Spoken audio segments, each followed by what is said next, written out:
ચાલો આજે એક એવી વાર્તાની વાત કરીએ જે સદીઓ જૂની છે પણ આજે પણ એટલી જ સાચી લાગે છે. આ એક એવી કહાણી છે જે એક બહુ જ સરળ પણ એટલા જ ગહન સત્યને આપણી સામે લાવે છે. અને હા, આ સરસ મજાની વાર્તા આપણે લીધી છે ગાયત્રી પરિવાર દ્વારા પ્રકાશિત સચિત્ર બાલકથાએમાંથી. તો ચાલો જોઈએ કે આ નાનકડી વાર્તા આપણને શું શીખવી જાય છે. ક્યારેય વિચાર્યું છે કે શું થાય જો શૈતાન પોતે જ નક્કી કરે કે બસ હવે મારે સંન્યાસ લઈ લેવો છે? આ વિચાર જ કેટલો અજીબ છે નહીં? પણ આપણી વાર્તાની શરૂઆત બસ અહીંથી જ થાય છે. તો વાર્તા કંઈક આમ શરૂ થાય છે. શૈતાન એક દિવસ એકદમ અવિશ્વસનીય નિર્ણય લે છે. એ નક્કી કરે છે કે એ પોતાની બધી જ દુષ્ટ શક્તિઓ અને ઓજારોને હંમેશા માટે છોડી દેશે. અને એટલું જ નહીં, એ બધું જ લોકોમાં વહેંચી દેશે. અને જેવી આ જાહેરાત થઈ, આખી દુનિયામાં હોબાળો મચી ગયો. બધા જ ચોંકી ગયા. શું ખરેખર આવું બની શકે? શૈતાન અને દાન? ખરેખર આ તો યુગોમાં એકવાર જોવા મળે એવો નજારો હતો. અને પછી એ દિવસ આવ્યો. શૈતાને પોતાના ધંધાના બધા જ ઓજારો એટલે કે બધી જ બુરાઈઓ એક પછી એક લોકોને આપવાનું શરૂ કરી દીધું. અને જુઓ તો ખરા, એણે શું શું આપ્યું? વ્યસન, નિંદા, ઈર્ષા, દ્વેષ, ક્રોધ, લોભ, મોહ. એની ઉદારતાની તો કોઈ સીમા જ નહોતી. જાણે એણે પોતાની બધી જ બુરાઈઓ દાન કરી દીધી. એવું જ લાગતું હતું કે તેણે પોતાનો આખો ખજાનો લૂંટાવી દીધો છે. પણ શું ખરેખર એવું હતું?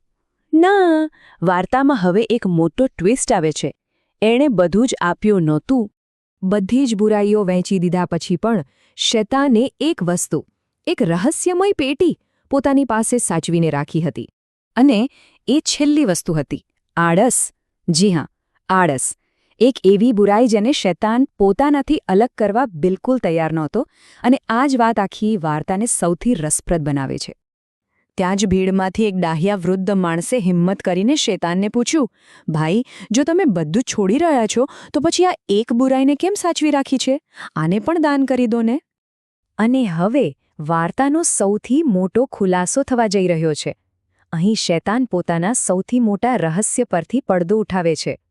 એ સમજાવે છે કે કેમ આળસ એનું સૌથી શક્તિશાળી અને ગુપ્ત હથિયાર છે.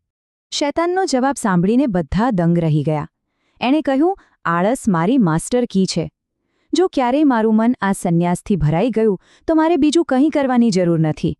માત્ર આળસની મદદથી જ મેં આપેલી બધી બુરાઈઓ હું પાછી મેળવી લઈશ. તો આ કામ કઈ રીતે કરે છે? એનો તર્ક બહુ સરળ છે.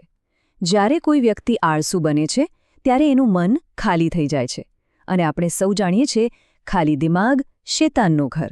બસ આ ખાલી મન જ બધી બુરાઈઓ માટે એક ફળદ્રુપ જમીન બની જાય છે.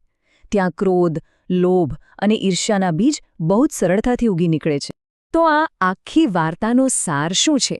આ દંતકથા આપણને શું શીખવવા માંગે છે? ચાલો એના ઊંડા અર્થને સમજીએ. વાત બહુ સીધી અને સચોટ છે. આળસ એ ફક્ત એક ખરાબ આદત નથી. એ તો એક એવી સ્થિતિ છે જેમાંથી બીજી બધી જ નકારાત્મકતાઓનો જન્મ થાય છે. એ જ બધી બુરાઈઓનું મૂળ છે.